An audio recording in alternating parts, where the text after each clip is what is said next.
자, 오늘 오전에 이제 하나님 말씀 보겠습니다. 오늘 오전에 하나님 말씀은 시편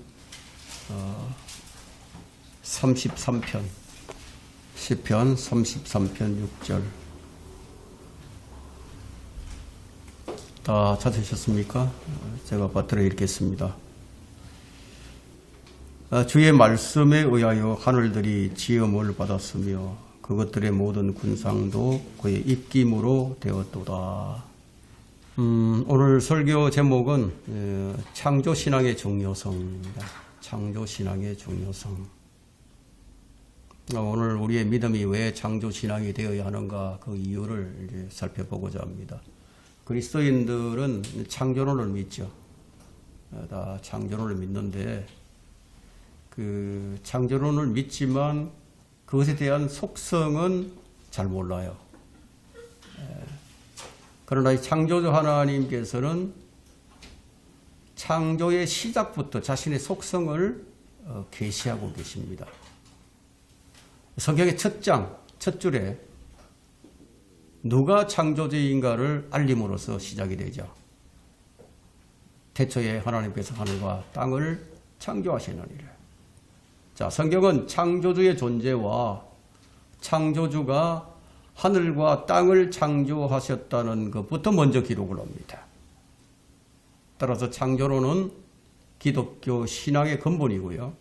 신앙의 기초는 창조신앙이 되어야 합니다. 성경적 신앙은 창조주가 하나님이란 사실을 아는 것에서부터 시작이 됩니다. 우주의 첫 창조는 과거 어느 시점인가 정확하게 언급을 하고 있지는 않습니다. 따라서 우리는 그 창조의 기원을 정확히 알 수 없어요.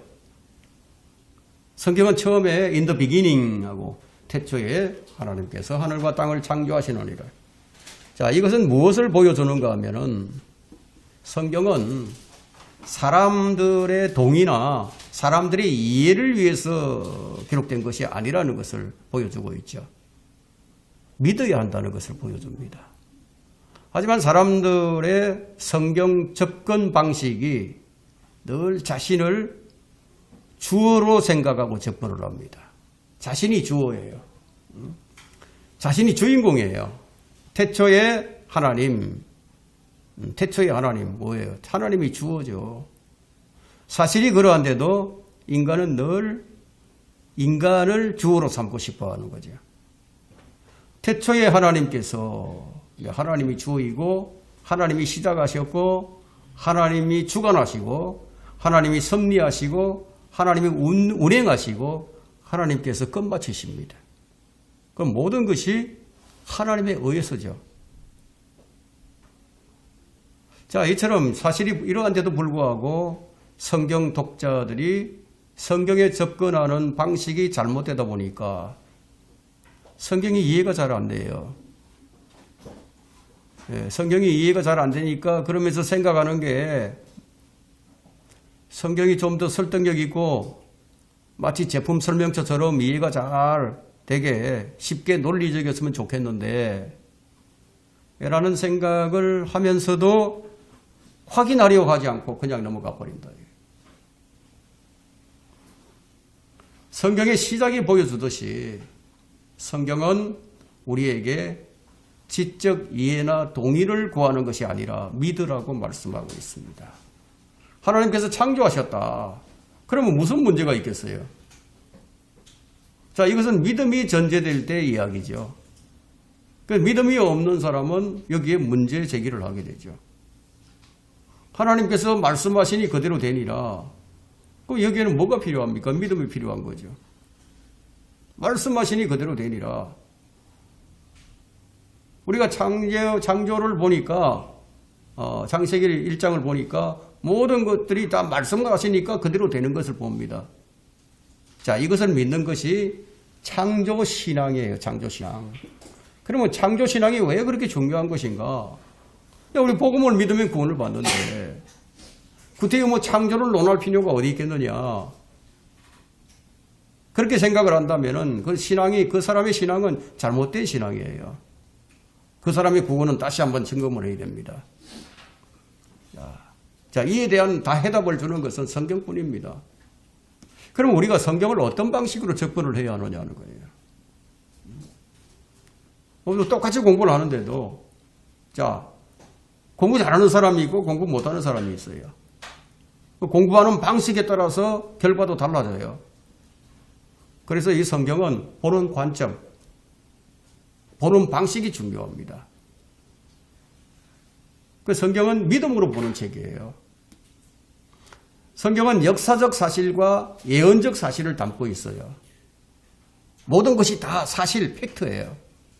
하나님의 행하신 일과 앞으로 행하실 일들이 낱낱이 기록이 되어 있죠. 자, 우리는 이런 기술 방식을 알고 거기에 맞춰서 접근을 해야 한다는 겁니다. 성경을 자신에게 맞추지 말고 여러분 자신을 성경에 맞춰 나가야 한다는 거예요. 그럼 태초에 하나님께서 하늘과 땅을 창조하셨느니라. 그럼 그 태초가 언제일까요? 태초가 언제일까? 그걸 고민하는 것은 뭐 성경을 이해하는데 별로 도움이 안 돼요. 그럼 어떻게 접근을 해야 되느냐? 무엇 때문에 창조를 하셨지? 무엇으로 창조를 하셨지? 누가 창조하셨지? 자, 이런 의문을 가지는 것은 좋아요. 그렇다고 해서 우리가 창세기 1장에서 다 해결할 수는 없어요. 이런 의문들을. 성경에 대한 이 궁금증을 가지고 창조주를 알기 위해서 성경을 읽어나가면서 성령님의 조명을 받으면 다 해결되게끔 하나님께서 성경 구도를 그렇게 만들어 놓으셨어요. 저는 오늘 이 시간 창조주 하나님으로서의 성령님에 대해서 조명을 하고자 합니다. 성령은 누구신가? 라는 질문의 가장 근본적인 답변이 뭐냐? 성령은 창조주 하나님이시다. 성령은 나를 창조하신 창조주 하나님이시다. 욥은 누구보다도 창조주이신 성령에 대한 분명한 지식을 가지고 있었어요. 욥이 말하기를 욥기 26장 13절에서 그는 그의 영으로 하늘들을 단장하셨고 그의 손으로 꼬부라진 뱀을 지으셨도다. 그의 영으로 하늘들을 단장하셨다고 말씀하고 있죠. 자, 이것은 천문학이나 천체 물리학, 우주공학, 생물학에 대한 지식을 말하는 게 아니라 지혜와 계시의 영으로 알게 된 영적 지식을 말하는 거예요. 욥은 성령께서 하늘을 단장했다는 사실을 알고 선포를 했어요. 자, 욥은 이 창조신앙이 탁월했음을 알 수 있는데 그는 성령의 창조 사역에 대해서 거듭 말하기를 욥기 33장 4절에서 말하기를 하나님의 영이 나를 지으셨고, 자, 하나님께서 나를 지으셨고 이렇게 말을 해도 되는데 구태여 여기서는 하나님의 영이 나를 지으셨고 전능하신 분의 호흡이 내게 생명을 주셨도다. 욥이라는 사람은 자신이 어디서 왔는지를 알았어요. 자기 본질을 안 거예요. 하나님의 영이 나를 지었다.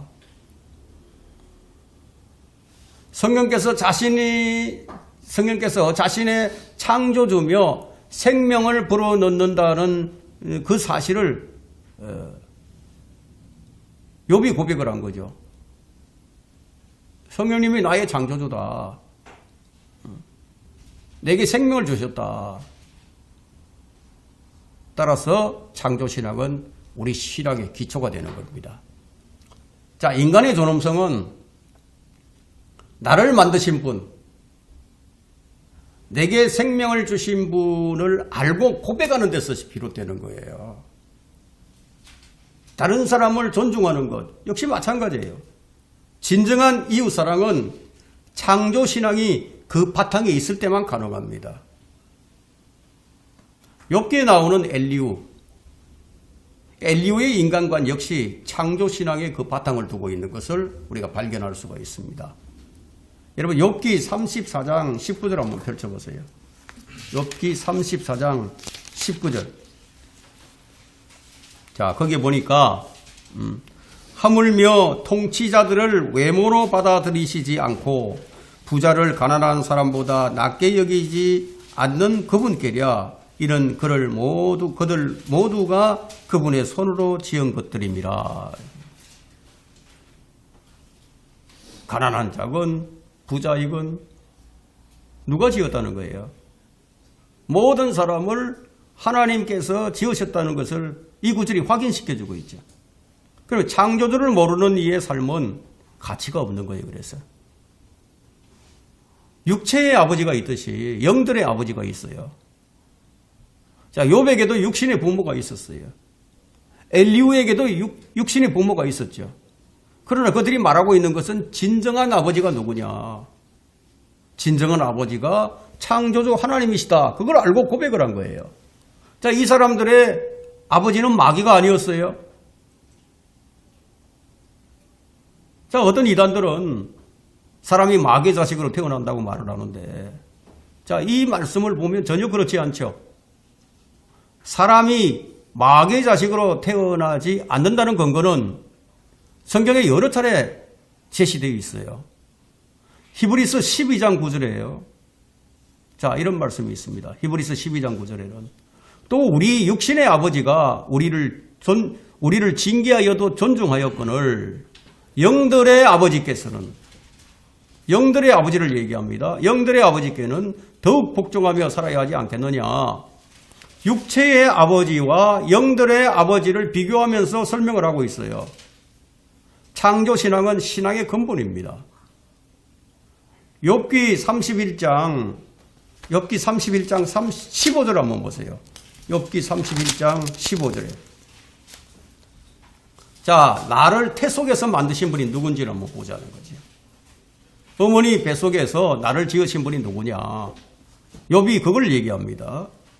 나를 태 속에서 만드신 분께서 그도 만들지 아니하셨겠느냐. 우리를 태 속에서 지으신 분이 한 분이 아니시냐.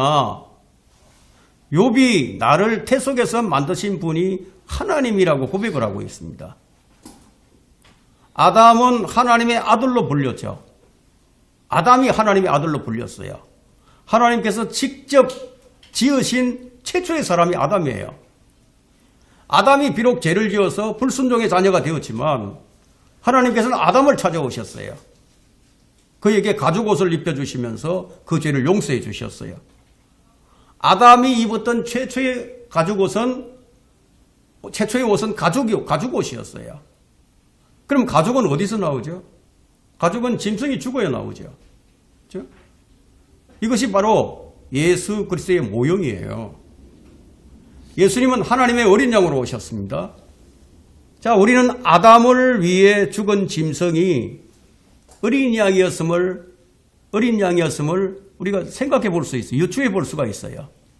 모든 인류는 아담의 후손으로 태어납니다. 그래서 모든 사람은 어디에 있다? 아담 안에 있는 거예요. 아담에 속해 있어요.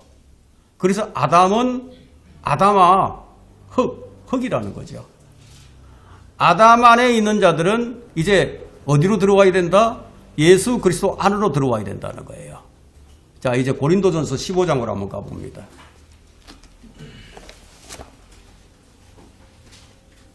고린도전서 15장 22절을 한번 보세요.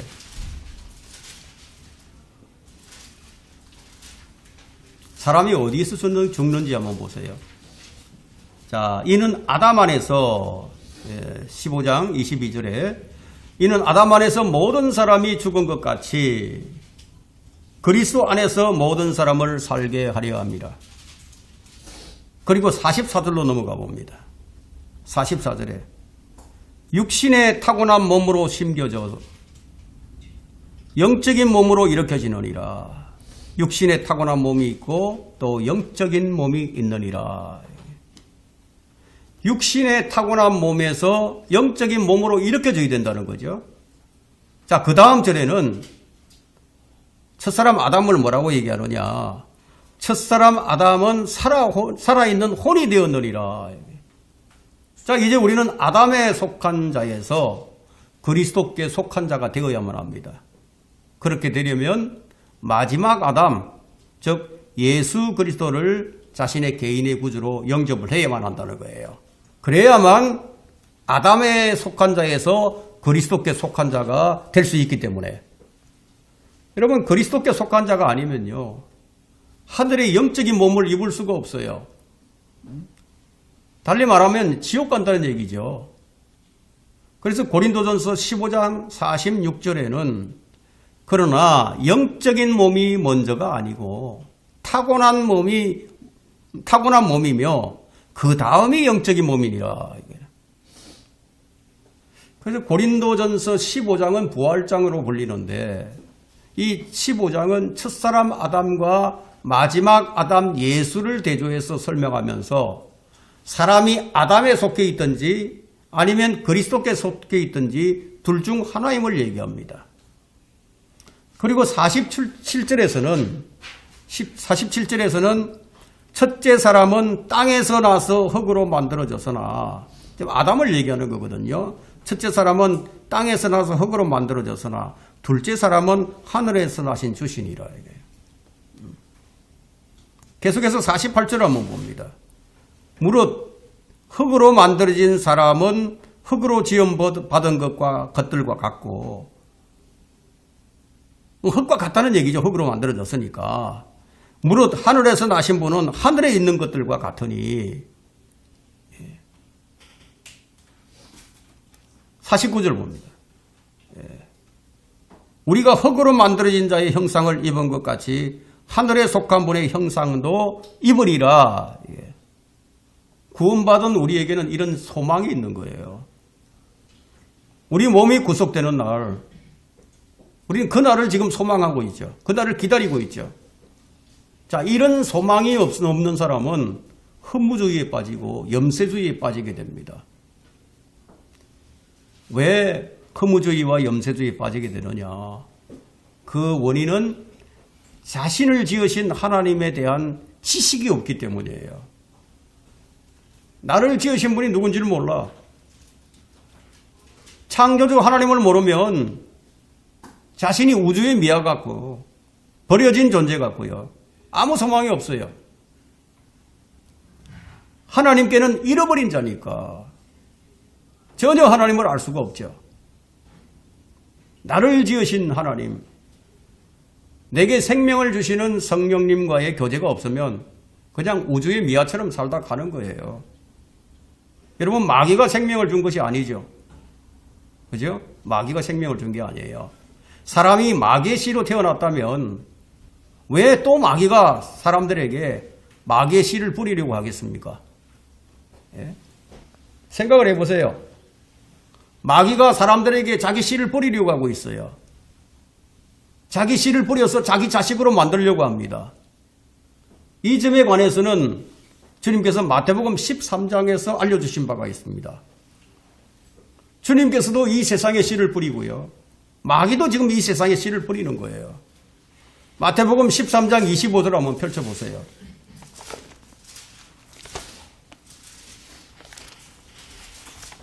마태복음 13장 25절 한번 펼쳐보세요.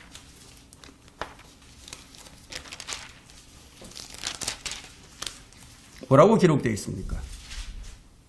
사람들이 잠자는 동안 그의 원수가 와서 곡식 사이에 독보리를 뿌리고 가버리니. 자, 개역성경에는 이 독보리를 가라지라고 되어 있어요. 싹이 나고 이삭이 패일 때 26절에 독보리들도 나오니라. 씨가 뭐예요? 씨가 지금 독보리, 이제 가라지. 그럼 독보리는 뭡니까? 성경에서 거짓교리죠. 거짓교리. 마귀의 종들이 거짓교리를 이 세상에 뿌리는 거예요. 지금 우리는 복음의 씨앗을 이 세상에 뿌리고 있죠. 이 세상에는 이렇게 해서 하나님의 자녀가 있고 마귀의 자녀가 있는 거예요. 제자들이 이 독보리가 어떻게 생겼는지 묻자 주님께서 뭐라고 말씀하셨습니까? 원수가 이렇게 하였구나. 그런데 주님께서 하신 말씀이 추수 때까지는 둘 다 함께 자라도록 내버려 둬라. 주님께서 이 독보리를 뿌린 원수가 누구인지를 말씀해 주셨어요. 13장 38절 40절 한번 보세요. 자, 밭은 세상이며, 그러죠? 밭은 세상이며 좋은 씨는 왕국의 자녀들이라. 그러나 독보리들은 악한 자의 자녀들이요. 예. 악한 자의 자녀들이요. 독보리를 뿌린 그 원수는 마귀며, 그러죠? 추수는 세상의 끝이요. 추수꾼들은 천사들이니라. 그러므로 독보리들을 거두어 불에 태웠듯이 이 세상 끝에도 그렇게 되리라. 자, 이 말씀으로 자, 우리 주님께서 우리의 궁금증을 싹 풀어주셨어요. 그 마귀 자식들의 끝은 어디죠? 지옥이죠. 자, 13장 42절 보세요. 그리하여 그들을 불타는 용광로 속으로 던지리니 거기서 울며 이를 갈고 있으리라. 이렇게 마귀의 자녀들은 모두 지옥 불못에 던져 넣는다는 거예요. 아까 말씀드렸다시피 첫사람 아담이 범죄함으로 아담의 후손은 예외 없이 불순종의 자녀로 태어났어요. 하나님께는 잃어버린 자가 되었어요. 진노의 자녀가 되어버렸어요. 이런 사람에 대해서 하나님께서는 애정이 있으셨다. 지대한 관심을 가지시고 애착을 두셨다. 왜 하나님께서 그렇게 하셨을까요? 왜냐하면 그분께서 직접 손으로 지은 피조물이니까. 그럼 어떤 사람이 하나님의 진노의 자녀입니까? 자, 성경으로 우리가 확인을 해봐야 되겠죠. 요한복음 3장 36절에 아들을 믿는 자는 영생을 가졌고 그 아들을 믿지 않는 자는 생명을 보지 못하고 오히려 하나님의 진노가 그 사람 위에 머물러 있느니라. 여러분, 성경은 이렇게 명징한 거예요. 아주 명료합니다. 이사야 64장 8절에는 그러나 이제 오 주여 주는 우리의 아버지시니이다. 우리는 진흙이요 주는 우리의 토기장이시니 우리는 다 주의 손으로 만든 작품이니이다. 자, 주님이 하나님이 사람을 지으셨어요. 하나님께서 사람에게 생명을 주셨어요. 자, 주님께서 나를 지으셨기에 주님이 나를 부르세요. 그러면 나는 주님께 응답하는 거예요. 그래서 욥기 14장 15절로 다시 넘어와 보면은요, 거기 이런 말씀이 있습니다. 욥기 14장 15절에 주께서 나를 부르시리니 내가 주께 대답하리이다.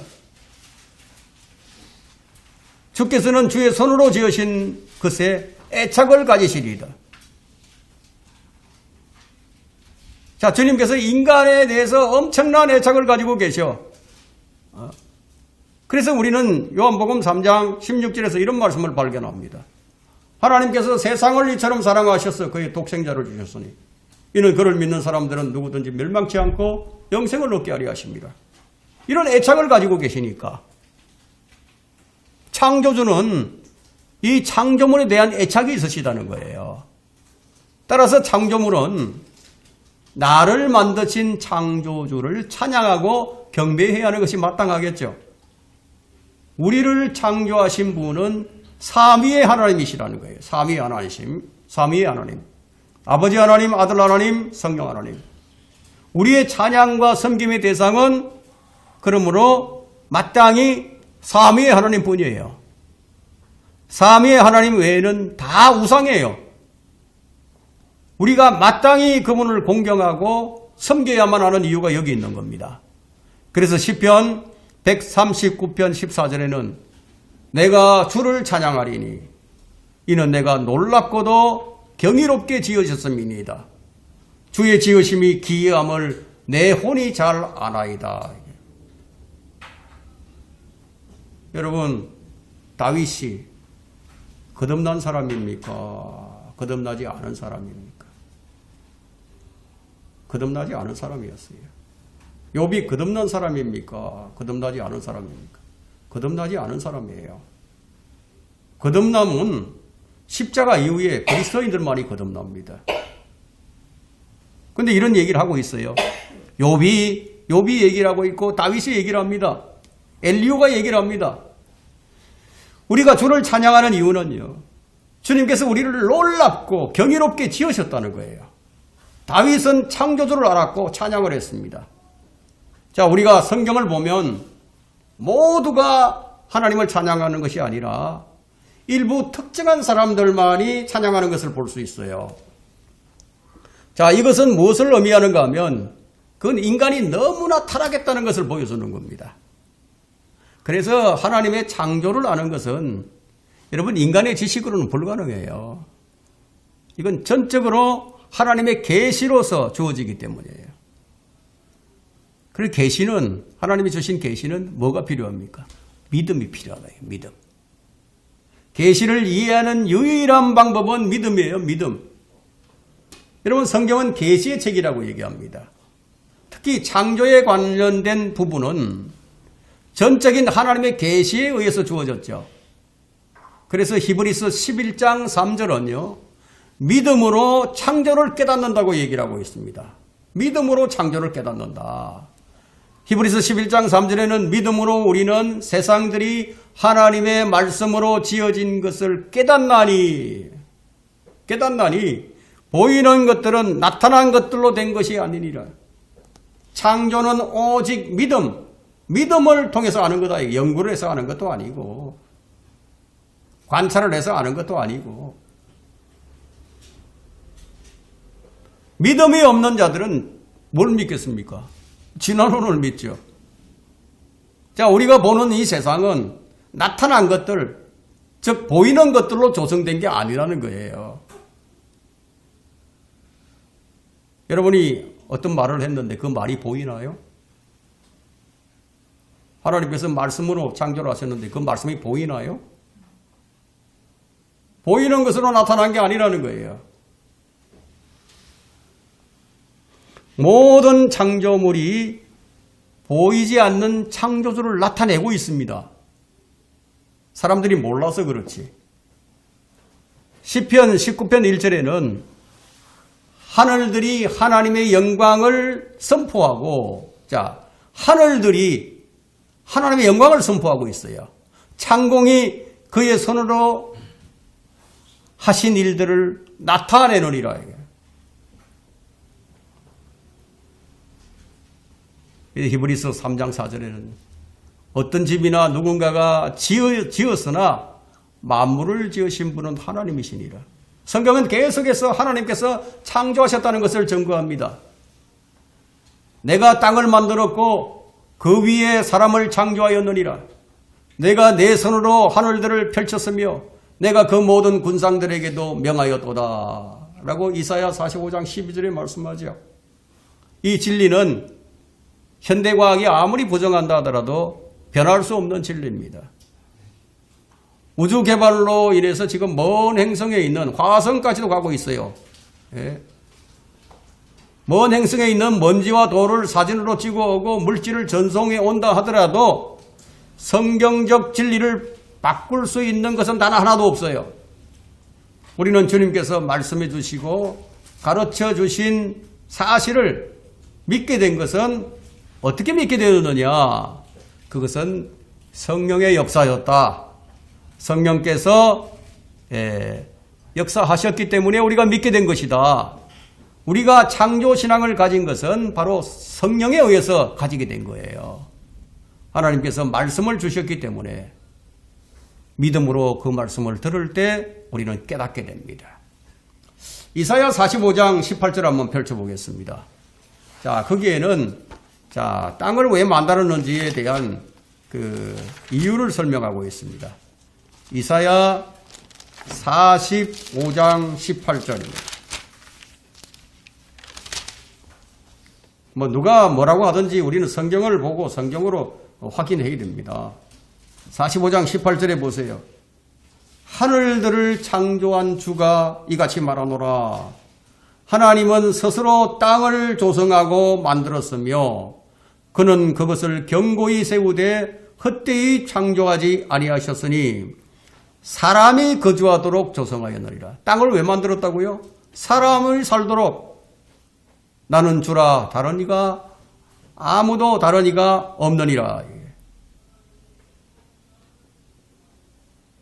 하나님께서 땅을 조성하신 목적이 여기 게시되어 있다. 누가 뭐라고 하든 땅은 사람을 만들기 위해서 만드신 것이다. 뭐 여기에 무슨 이견을 우리가 제시할 수 있겠습니까?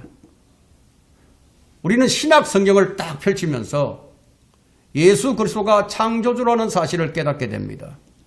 특히 요한복음 1장은 창세기 1장을 추석을 하는 내용이다. 이렇게 볼 수가 있어요. 태초에 하나님이 계셨고 그 말씀이 하나님과 함께 계셨으니 그 말씀이 하나님이셨느니라. 그 말씀이 태초에 하나님과 함께 계셨느니라. 만물은 그에 의하여 지음바 되었으며 이미 지음받은 것 가운데 그가 없이 지어진 것은 아무것도 없더라. 그러면 여기에 아무것도 없다라는 것은 어떤 것까지도 포함할까요? 여러분 이사야 45장 다시 한 이사야 45장으로 한번 가보겠습니다. 이사야 45장 7절을 한번 보세요. 어떤 것까지 포함하고 있는지 한번 보자는 거죠. 자, 거기 보니까 나는 빛도 조성하고 어둠도 창조하며 나는 평안도 만들고 악도 창조하노니 악을 창조했다는 거예요. 하나님께서 나 주는 이 모든 일을 행하노니라. 여러분 여기에 무슨 이견을 제시할 수가 있겠습니까? 우리가 방금 이제 요한복음 1장 1절로부터 3절을 읽었었는데 이 말씀은 예수님이 육신을 입으신 하나님이라는 사실을 계시해주고 있죠. 요한은 우리의 이해를 돕기 위해서 놀라운 진리를 선포해주고 있습니다. 사람들이 이것을 머리로 이해하려고 하니까 여러분 이 모든 지식을 초월한 하나님의 지혜를 어떻게 알 수 있겠습니까? 어떻게 이해하겠습니까? 창조주 하나님을 믿기 전에는 이해가 되지 않는 이 진리는 거부해버리고 이해할 수 있는 것들만 받아들이고 하니까 그래서 현대교회는 창조론을 과학으로 변정하려고 덤벼드는 거예요. 팩트라는 것은 이해 여부에 관계없이 그냥 사실이에요. 사실은 내가 아무리 부정한다 하더라도 사실은 사실이죠. 따라서 이해할 수 없는 사실은 믿음으로 수용하는 것 외에는 달리 방법이 없어요. 성경은 사실을 계속 증거해 줍니다. 고린도전서 8장 6절에서 우리에게는 오직 한 분 하나님 아버지가 계시니 만물이 그분께로부터 났고 우리도 그분 안에 있으며 또 한 분 주 예수 그리스도가 계시니 만물이 그분을 통하여 있고 우리도 그분을 통하여 있느니라. 여러분 이 사실을 인간의 이성으로 믿을 수 있겠어요? 인간의 지식으로 어떻게 이해할 수 있겠느냐 이거예요. 불가능하죠. 믿음의 눈으로 보지 않게 되면 창세기 1장 첫 장을 딱 펴는 순간에 그냥 딱 걸려버립니다. 빅뱅이나 진화론 교육을 받은 사람에게 창조에 관하여 대화를 하게 되면요. 그러면 상대방이 뭘 듣고 싶어 할까요? 상대방은 당장 답을 듣고 싶어 해요. 사람의 심리가 그래요. 그리고 가능하면 답을 좀 짧게 해주면 좋겠고요. 그리고 물어보는 의도 중에 다는 아니겠지만 사실은 자기가 하고 싶은 말을 하고 싶어서 묻는 거예요. 그러니까 네가 얘기해 주는 것이 별로 안 중요하고 내가 말하고 싶은 것이 중요하다는 것이 저변에 깔려 있기 때문에 창조 기원이나 연대 문제를 들고 나오는 겁니다. 여러분 성경이 그렇게 창조의 기원을 정확하게 제시해 주지 않고 있는데 어떤 방식으로 그것을 알 수가 있겠습니까? 성경이 제시하지 않는데. 그래서 이 창조의 문제는 기원이나 연대를 설명해 주는 게 중요한 게 아니라 믿음의 눈으로 볼 수 있도록 먼저 복음을 통해서 구원받게 하는 것이 더 중요하다는 겁니다. 복음을 통해 구원받게 되면 하나님께서 그 사람에게 성령을 선물로 주시죠. 그러면 성령을 선물로 받았다는 것은 무슨 말이냐? 믿음을 선물로 받았다는 거예요. 따라서 구원받은 사람에겐 성경을 믿을 수 있는 믿음이 사실상 생긴 거예요, 이제. 예? 이 믿음이 있는 사람은 성경의 처음부터 끝까지 다 이해는 못하지만 성경을 의심하지 않고 사실 그대로 다 받아들이게 된다는 겁니다. 그래서 자연스럽게 창조신앙을 갖게 되는 것이죠. 창조신앙이 아닌 사람은 사실상 성령을 받은 사람이 아니에요. 그 말은 구원받은 사람이 아니란 얘기죠. 그렇다면 창조신앙을 갖게 되는 데는 반드시 뭐가 있어야 한다? 하나님의 계시가 있어야 한다.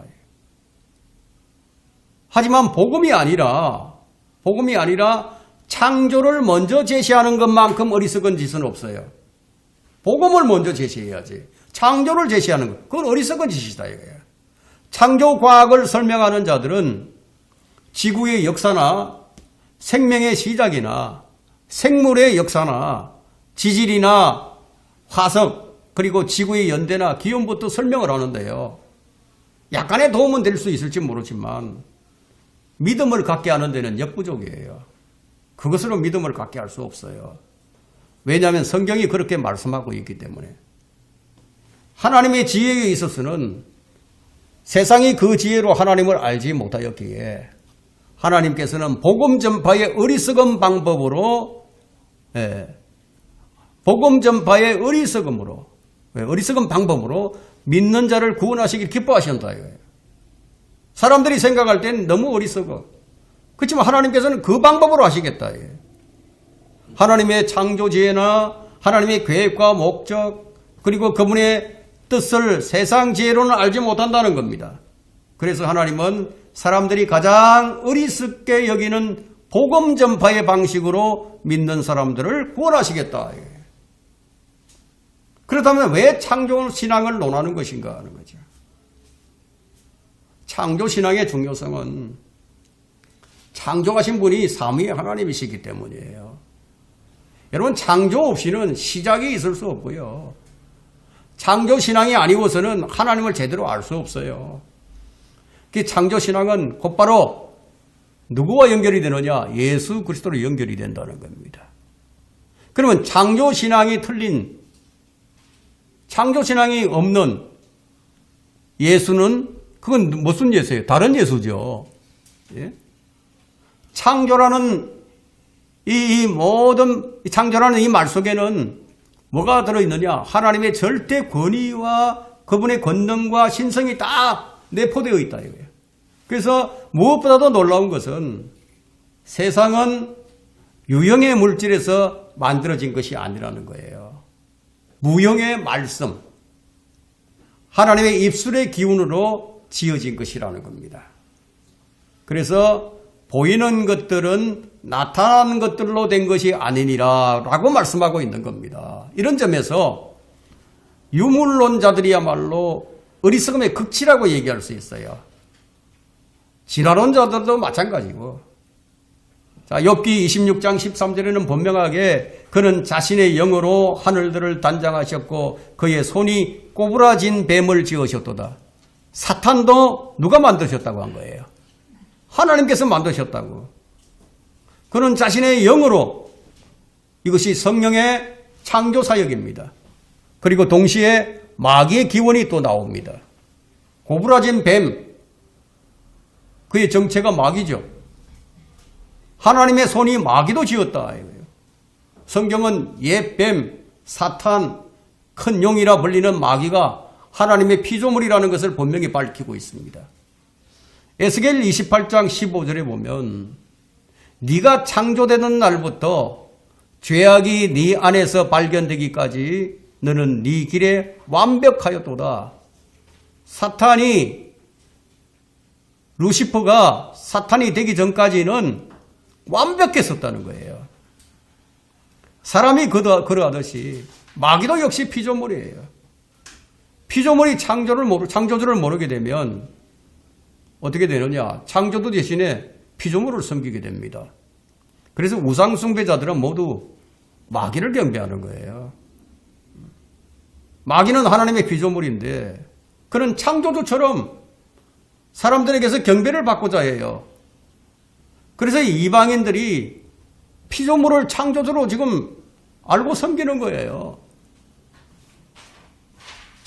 자, 이에 대해서 바울이 로마서 1장 25절에서 이렇게 기록하고 있습니다. 이는 그들이 하나님의 진리를 거짓말로 바꾸어 피조물을 창조주보다 더 경배하고 섬겼습니다. 자, 우리가 하늘을 볼 때요. 참 하늘이 아름답죠. 하늘이 먼지가 없는 날, 그런 날 보세요. 얼마나 구름이 아름답고 하늘이 맑고 푸르고 아름다운가 보세요. 자, 하늘들이 아름다운 것은 성령께서 단장하신 결과예요. 우리도 성령께서 우리를 단장을 하시거든요. 우리를 어떻게 단장하시느냐? 고요하고 온유한 영으로 우리를 단장시킵니다. 그래서 성령께서는 진짜 디자이너예요. 디자이너. 성령께서 예술적 행위를 하시는 분이에요. 여러분, 창작 활동을 하는 사람들에게 가장 중요한 것이 뭐예요? 영감이죠. 영감이에요. 창의적인 아이디어. 자, 영감이 떠올라야 돼. 그래서 손재주보다도 더 중요한 게 뭐냐? 영감이에요. 영감. 그래서 그 사람들이 뭘 합니까? 자연을 관찰하죠. 그리고 여행을 좋아합니다. 그리고 무엇을 보면서 영감을 구하죠. 그러나 진정한 영감은 영을 통해서 오는 거예요. 영. 그 욥기 32장 8절을 보면 금방 이해될 겁니다. 그러니까 욥기 32장 8절에는요. 그러나 하고 사람 안에는 영이 있고 사람 안에는 영이 있고 전능하신 분의 영감이 사람들에게 깨달음을 주시노도다. 전능하신 분이 누구예요? 하나님이시잖아요. 성령이시잖아요. 성령의 영감을 어디에 준다? 사람 안에 있는 영에 준다는 거예요. 영에게. 사람들은 하나님의 영이 단장한 하늘들을 바라보면서 경탄을 하죠. 이치를 깨닫고 거기서 조명을 얻어요. 그 욥기는 아주 신비한 책입니다. 엘리후가 전능하신 분의 영감이 사람들에게 깨달음을 준다고 얘기하고 있습니다. 무엇을 통해서? 사람의 영을 통해서. 사람 안에는 영이 있는 거예요. 사람 안에 있는 영은 무엇입니까? 사람 안에 있는 영은 하나님의 호흡이에요. 창세기 2장 7절에서. 생명의 호흡을 불어넣었단 말이에요. 하나님의 호흡이 생명이 없는 몸으로 들어갔어요. 들어가고 성령께서 그 몸에 육체적인 생명을 주셨어요. 그 영감은 어떤 대상 속에 생명을 불어넣는 성령의 행위예요. 그걸 욥기 33장 4절에 기록하고 있죠. 그리고 우리는 이 하나님의 말씀인 이 성경을 살아있다 이렇게 얘기합니다. 죽어있는 것이 아니라 이 성경이 살아있다. 히브리서 4장 2절에 살아있다 얘기해요. 왜냐하면 성령께서 그 속에다가 생명을 불어넣었으니까. 그래서 디모데후서 3장 16절에는 모든 성경은 하나님의 영감으로 주어졌다고 얘기를 합니다. 자, 따라서 설교자들과 기도하는 성도들은 뭐가 필요합니까? 위로부터는 뭐가 필요하죠? 영감이 필요하다. 이게. 성령의 영감이 필요하다. 성경은 영감을 얻을 수 있는 보고예요. 우리는 성경에서 영감을 얻을 수가 있어요. 성령께서는 창조하시는 것뿐만 아니고 새롭게 하시는 그런 역할까지 하십니다. 자, 시편 104편 30절 한번 봅니다. 시편 104편 30절. 자, 주께서 주의 영을 보내시어 그들이 창조되었으니 주께서 지면을 새롭게 하시나이다. 새롭게 하신다. 성령께서는 처음 창조 때와 마찬가지로 앞으로 새 하늘과 새 땅을 창조하실 때에도 주도적인 역할을 하실 거예요. 그리스도를 믿는 자는 성령을 통해서 이전 사람은 죽고 새 사람이 됩니다. 성령을 통해서 죽은 사람도 살아나요.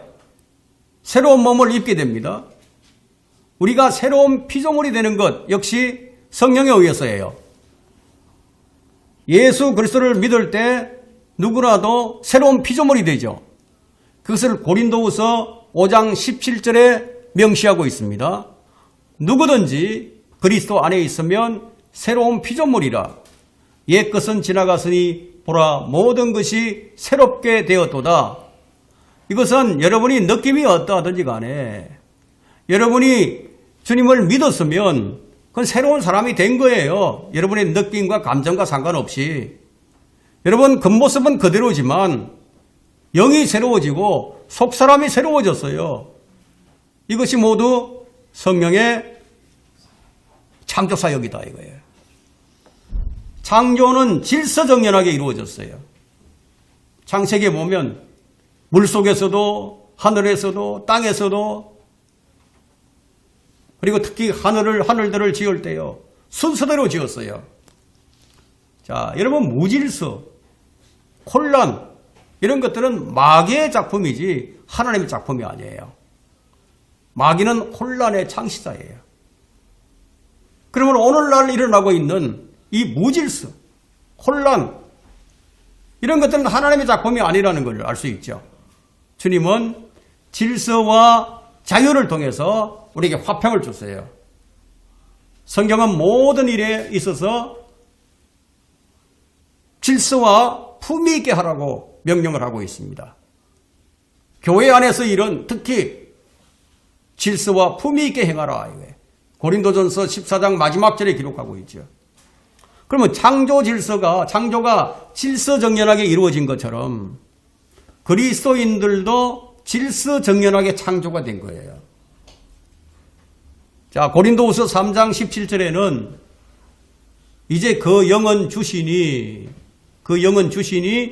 주의 영이 계신 곳에는 자유가 있느니라. 여러분 자유는 혼란이 아니죠. 자유는 부자연스럽지 않아요. 그러면 자연스럽지 않은 것은 뭐죠? 성령의 역사가 아니라는 것을 알 수 있죠. 무질서하고 혼란스럽고 자유가 없다. 그러면 그건 성령의 역사가 아니라는 거예요. 그럼 성령 충만한 사람들이 큰 자유를 누리게 되는데요. 자, 우리 주님께서 하신 말씀 중에 육신으로 난 것은 육이요 성령으로 난 것은 영이니라 말씀하셨어요. 그럼 성령 충만한 사람의 말과 행동은 과해 보여도 지나치지 않다 이거예요.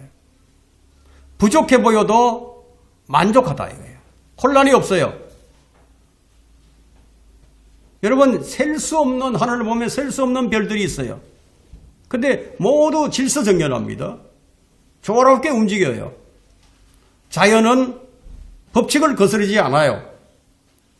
우주 만물은 성령 하나님의 성품을 잘 보여줍니다. 이것은 우리 안에서도 마찬가지예요. 그분은 화평의 창시자니까 고린도전서 14장 33절에 이는 성도들의 모든 교회에서와 같이 하나님은 혼란의 창시자가 아니라 화평의 창시자이십니다. 따라서 우리 마음이 혼란스러우면 안 된다는 거예요. 우주의 보존은 그리스도와 연관이 있습니다. 히브리서 1장 3절에 보면 그의 능력의 말씀으로 만물을 붙들고 계시며 라는 말씀이 있어요. 지금 하나님께서 예수님께서 능력의 말씀으로 지금 만물을 딱 붙들고 계시는 거예요. 말씀으로. 성령님 역시 지금 보존의 역사역을 하고 계십니다. 보존해 나간다 이거예요. 시편 104편 29절부터 30절 한번 봅니다. 시편 104편 29절부터 30절. 자, 주께서 얼굴을 숨기시면 그들은 곤란해지며 주께서 그들의 숨을 거두어 가시면 그들이 죽어서. 사람이 어떻게 죽는다고요? 주께서 숨을 거두어 가시면 죽는다는 거예요. 그들이 죽어서 그들의 흙으로 돌아가나이다. 주께서 주의 영을 보내시어 그들이 창조되었으니 주께서 지면을 새롭게 하시나이다. 이런 말씀이 있죠. 그럼 여기 보니까 성령은 창조 사역뿐만 아니고 새롭게 하는 사역을 하고 계신다는 것을 보여줍니다. 그럼 새롭게 하지 않는다면 얼마나 참 부패해지겠습니까? 얼마나 인간이 이 세상을, 이 만물을 부패시키고 오염시키고 있습니까? 자, 이 땅은 사람이 살 수 없는 곳이 되어버리겠죠.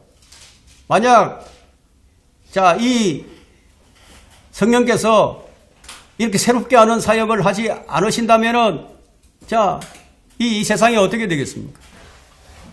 인간은 쓰레기를 배출하죠. 인간은 낡고 퇴보합니다. 하나님께서 태초에 만드신 세상에 여러분 뭔가 부족한 것이 있었어요? 없었어요. 태초가 가장 좋았죠. 가장 완벽했어요. 인간이 그걸 망가뜨려 왔어요. 발전시켜 온 것이 아닙니다. 망가뜨려 왔어요. 인간은 파멸과 멸망으로 지금 스스로 빠져들고 있습니다. 그럼 왜 우리는 창조에서 시작을 해야 하는가요? 창조가 기준이니까. 그분이 창조하셨다면 그럼 그분이 주인이 아닌가요? 근데 인간은 자기 것이라고 주장을 하죠. 우리 신앙이 창조신앙이 되어야 하는 이유는 그것이 하나님의 주권을 인정하는 것이기 때문이에요. 그래서 창조를 정말 인정하게 되면 그러면 그 사람은 소유권으로부터 자유롭게 됩니다. 그래서 이 창조에 관한 개념이 정립되어야 하는 거예요. 우리가 하나님을 아버지로 부르는 것은 바로 그분의 창조를 인정하는 창조신앙을 가졌다는 것을 의미합니다. 그런데 말뿐이지. 자꾸만 하나님 중심이 아니라 여전히 자기 중심으로 살려고 하지 않습니까? 여러분, 인간이 창조주를 버리고 자기 능력으로 살아갈 수 있다. 그걸 그렇게 해서 얻어진 게 뭡니까? 뭘 얻어졌습니까? 짐승처럼 노예처럼 살아가지 않아요? 마치 탕자처럼 아버지 없이도 나 스스로 좀 자립할 수 있다. 여기서 못 벗어나고 있는 것이 오늘날 성도들의 실상이 아닌가요? 필요한 때는 내 몫을 달라고 졸라대면서 창조주를 떠나서 인간이 한 게 뭐예요? 짐승처럼 살아가는 거예요. 예수님은 누구십니까? 예수님은 창조주 하나님이세요. 창조를 부정하면 그의 신앙은 거짓이에요. 내게로 오라 주님 말씀하셨죠. 무슨 말씀이에요? 창조주 하나님께로 오라는 얘기예요. 구원도 창조주께로 와야 구원받는 거예요. 창조주를 기억하는 것, 창조주를 생각하는 것, 창조 신앙이 이렇게 중요한 겁니다. 성령의 인도를 받는 것도 창조주를 인정하고 그분을 믿는 것에서부터 시작이 됩니다. 짐승처럼 살다가 노예처럼 살다가 다시 창조주께로 돌아가는 사건이 여러분 출애굽이 아니었습니까? 출애굽 사건. 우리는 창조 때는 없었지만 창조주께서 우주 만물을 지으셨다는 것을 우리가 어떻게 알죠? 그걸 어떻게 알죠? 우리가 믿음으로. 그래서 히브리서 11장 3절에는 믿음으로 우리는 세상들이 하나님의 말씀으로 지어진 것을 깨닫나니 보이는 것들은 나타난 것으로 된 것이 아니니라. 오늘 여러분이 이 창조신앙을 믿음의 근거로 삼기를 바랍니다. 그렇다면 창조의 목적이 무엇입니까? 왜 창조를 하셨습니까? 왜 사람을 만드셨습니까? 창조의 목적은 하나님을 기쁘시게 하기 위해서, 주인을 기쁘시게 하기 위해서다. 이게. 그래서 계시록 4장 11절에 오 주여 주께서는 영광과 존귀와 권세를 받으시기에 합당하시니 이는 주께서 만물을 창조하셨고 만물이 주의 뜻대로 있으며 또 창조되었기 때문이라고 하더라. 영광과 존귀를 받으시기에 합당하신 이유는 바로 그분이 창조주시니까. 여기서 우리는 이 생의 존재의 의미와 목적을 알게 되는 거예요. 이 사실을 우리가 마음에 새기면 내가 어떻게 살아가야 할까? 이게 방향이 보이기 시작하는 거예요. 주님을 기쁘시게 하려고 지원받은 자들이 우리는. 우리가 이 땅을 그냥 우연히 사는 게 아니에요. 창조의 목적은 하나님의 영광을 위한 것이다. 그래서 곧 내 이름으로 불리는 자는 모두 다 데려오라. 이는 내가 내 영광을 위하여 그를 창조하였고 내가 그를 조성하였나니 정녕 내가 그를 지었습니다. 이사야 43장 7절에 있는 말씀이에요. 이것이 창조주의 말씀입니다. 여기 다른 이야기가 필요합니까? 내가 내 영광을 위하여 인간을 창조하셨다는 것은 우리의 삶의 좌표와 목표를 제시해 주는 거예요. 누구를 위하여 창조하셨는가? 인간을 위하여가 아니고 주님을 위하여.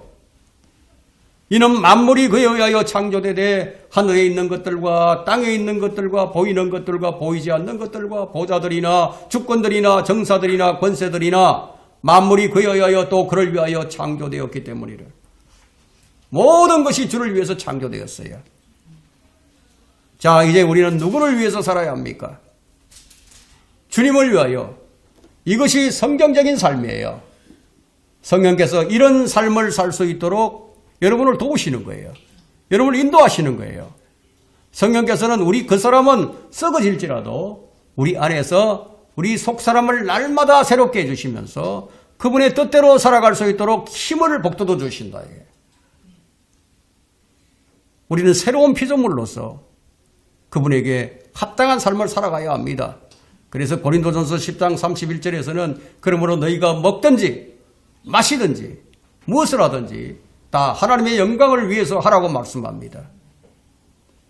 따라서 이 복음은 우주의 시작으로 창조된 첫사람 아담과 그의 범죄로 인하여 죽음이 들어온 창세기의 기원 역사 외에 다른 이론을 받아들일 수 없어요. 왜냐하면 성령께서는 우리를 모든 진리로 인도하시기 때문이에요. 모든 진리에는 창조도 포함되어 있어요.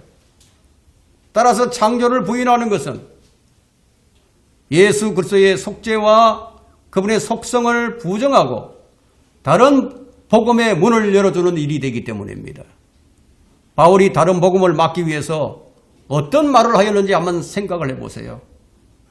우리는 이 거짓된 복음으로부터 어떻게 우리 자신을 지키며 우리 교회를 지켜가야 할지 여러분 자신이 반응을 해야 할 것입니다.